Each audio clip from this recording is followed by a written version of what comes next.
हाय, मैं उसी गुंजन राठौर स्वागत करती हूँ आप सभी का वेल्दी के यूट्यूब चैनल पे। आज इस वीडियो में हम बात करने वाले हैं ईपीएस के बारे में। हम जानेंगे कि आखिर ईपीएस क्या होता है और साथ ही मैं आपको बताऊंगी कि आप किस तरीके से ईपीएस को कैलकुलेट कर सकते हो। मगर उससे पहले हम जान लेते हैं कि आखिर ईपीएस निकालना हमारे लिए ज़रूरी क्यों है, आखिर ये हमारे लिए रेलिवेंट क्यों है इन्वेस्टिंग करते टाइम। तो ईपीएस की बात करें तो सबसे पहले बताती हूँ कि ईपीएस आखिर होता क्या है। ईपीएस मतलब होता है अर्निंग पर शेयर। ये आपको क्या बताता है, ये आपको बताता है कि कोई भी एक शेयर होल्डर के पास अगर एक शेयर है कंपनी का, तो उस एक शेयर के बदले कंपनी की कितनी अर्निंग पे उसका राइट होने वाला है। ये आपको बेसिकली आपकी एक शेयर के बदले कंपनी की जो अर्निंग है उस पर आपके राइट को बताता है।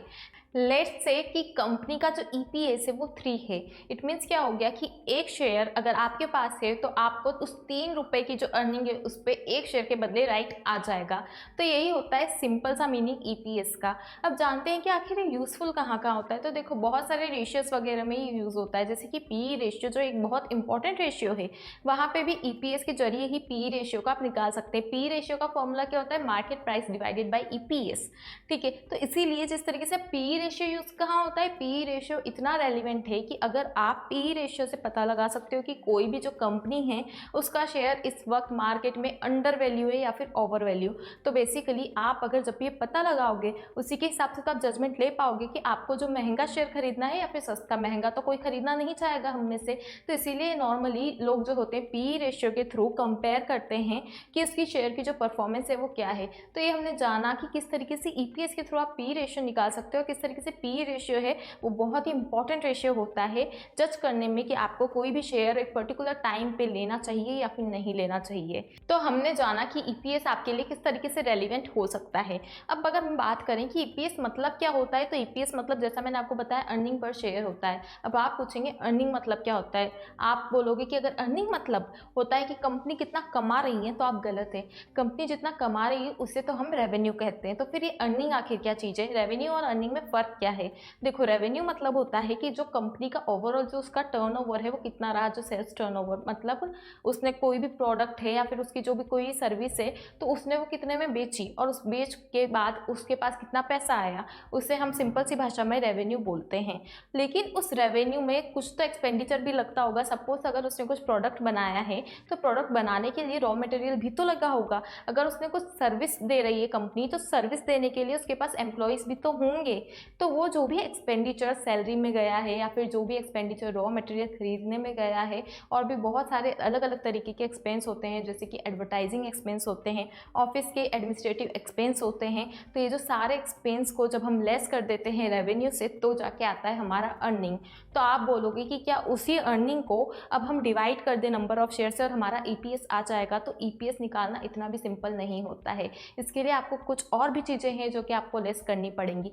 तो देखो मैं आपको बता देती हूँ कि आखिर ईपीएस का फॉर्मूला क्या होता है। ईपीएस का फॉर्मूला होता है earning attributable to shareholder divided by number of outstanding shares in a market.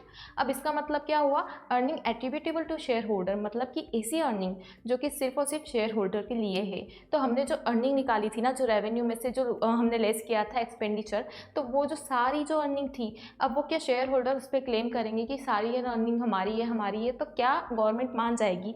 क्या जो जिन लोगों से लोन लिया गया होगा जैसे बैंक वगैरह, क्या वो मान जाएंगे? वो बोलेंगे अरे इस अर्निंग में से हमारे को भी तो पैसा दो। तो देखो अगर आपने किसी कंपनी ने लोन ले रखा है तो उसका क्या माइनस हो जाएगा, उस लोन का जो इंटरेस्ट है वो भी तो उस अर्निंग से माइनस होगा। तो सबसे पहले हम ऐसी अर्निंग से उस इंटरेस्ट को माइनस कर देंगे। अब गवर्नमेंट आ जाएगी टैक्स लेने, वो बोलेगी कि अब जो अर्निंग है ना उस पर हमारा भी हिस्सा है। तो हम बोलेंगे कि चलो गवर्नमेंट तुम भी अब टैक्स रख लो। तो अब हमारे पास क्या बचा, हमारे पास जो अर्निंग थी मतलब कि PBIT, profit before interest and tax, उसमें से अब हमने इंटरेस्ट हटा दिया, उसमें से अब हमने टैक्स हटा दिया। तो अब हमारे पास क्या बचा, प्रॉफिट आफ्टर टैक्स। तो अब तो शेयर होल्डर्स बोलेंगे कि अब इन पे ना इस पूरे प्रॉफिट पे अब हमारा ही राइट है। तो हम बोलेंगे कि नहीं रुको, आपसे पहले इक्विटी शेयर होल्डर से पहले एक और कैटेगरी भी होती है कंपनीज में जिसे कि बोलते हैं प्रेफरेंस शेयर होल्डर। तो उन्हें भी तो थोड़ा बहुत जो डिविडेंड है वो मिलना चाहिए, तो उनका डिविडेंड जो है वो हम हटा देंगे। वैसे आपको पता है प्रेफरेंस शेयर होल्डर जो होता है वो बहुत ही रेयरली आपको किसी कंपनी में मिलता है। आप देखेंगे कि ज़्यादातर मतलब ये आपने थ्योरी वाइज पढ़ा होगा कि preference share holders, but practically scenario में किसी भी कंपनी में प्रेफरेंस शेयर नॉर्मली कम ही होते हैं और इक्विटी शेयर्स होते हैं वही ज़्यादातर जो कंपनी से वो इशू करती है। बट अगर सपोज किसी कंपनी में प्रेफरेंस शेयर आपको मिल जाए तो ऐसे लोगों को भी तो डिविडेंड जाएगा, तो उनका डिविडेंड भी अब हमने हटा दिया हमारे प्रॉफिट आफ्टर टैक्स में से। अब जो हमारे पास अर्निंग आई है सबको सब चीज़ें बांटने के बाद, सब जिन जिन लोगों ने क्लेम करा था उस अर्निंग में, फिर अब सब हमने उनको अपना अपना दे दिया। हमने इंटरेस्ट दे दिया लोन वालों को, हमने गवर्नमेंट को टैक्स दे दिया, प्रेफरेंस शेयर्स अगर थे उनको हमने डिविडेंड भी दे दिया। अब तो इक्विटी शेयर होल्डर बोलेंगे कि अब ये जो रिमेनिंग अर्निंग बची है इस पर तो अब हमारा ही राइट है, तो हम बोलेंगे आप बिल्कुल सही हैं, अब हमने को जितना भी जिसको भी देना था हमने सब बांट दिया, तो अब ये जो अर्निंग है वो आप ही की है। तो ऐसी अर्निंग को क्या बोलते हैं? Earning attributable to shareholder. अब ये अर्निंग हो गई ओवरऑल, मतलब कि जितने भी शेयर होल्डर्स हैं सबकी वो अर्निंग हो गई। बट अगर कोई भी शेयर होल्डर ये जानना चाहता है कि अगर मेरे पास एक शेयर है कंपनी का तो मेरा कितना वो अर्निंग पे राइट हुआ, कितना जो परसेंट उस पर आ रहा है मेरा, ऐसे सारी ओवरऑल अर्निंग पे तो मैं क्लेम नहीं कर सकता। सपोज किसी कंपनी की जो अर्निंग है वो 3 लाख है, तो अब मैं जानना चाहती हूँ कि अगर मैंने उसका शेयर ले रखा है तो फिर मेरे शेयर्स के बदले कितना राइट हुआ। तो जो भी number of outstanding share in market होते हैं, हम जो कंपनी की ओवरऑल अर्निंग होती है हम उससे डिवाइड कर देते हैं और वो आ जाता है आपका EPS, मतलब कि अर्निंग पर शेयर। अब अगर मेरे पास सपोज 50 शेयर है तो उस 50 शेयर को मैं इंटू कर दूंगी जो भी मेरा EPS आ रहा है उससे, और मुझे पता चल जाएगा कि आखिर मेरे कितनी अर्निंग पे राइट है उस कंपनी की। तो ये होता है सिंपल भाषा में EPS। अगर आपको वीडियो नॉलेजेबल लगी हो तो लाइक ज़रूर करना, साथ ही हमारे चैनल को सब्सक्राइब करना ना भूलना।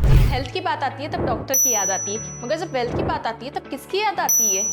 फाइनेंशियल मार्केट में इंटरेस्ट रखते हो क्या? आप एक ऐसा बिजनेस ढूंढ रहे हो जिसकी कि अनलिमिटेड अर्निंग पोटेंशियल हो विद 0 इन्वेस्टमेंट? अगर आप एक CA हो, स्टॉक ब्रोकर हो, LIC एजेंट हो, बैंकर हो या फिर म्यूचुअल फंड डिस्ट्रीब्यूटर हो और अपने क्लाइंट्स की वेल्थ प्लानिंग करके अर्न करना चाहते हो तो आज ही बनो वेल्दी के वेल्थ पार्टनर, जहां आपको मिलेंगे 150 plus financial product, trainings, timely पे आउट एंड फुल सपोर्ट। तो सोचो मत, बस इस वीडियो के डिस्क्रिप्शन बॉक्स में जाओ और वहाँ दिए गए लिंक से ऐप को डाउनलोड करो। और हाँ, एक बात और, जैसे आपकी फर्स्ट सेल कंप्लीट होगी वैसे ही आपको मिलेगा 1000 रुपीज़ का बोनस। तो think wealthy get wealthy. Thank you.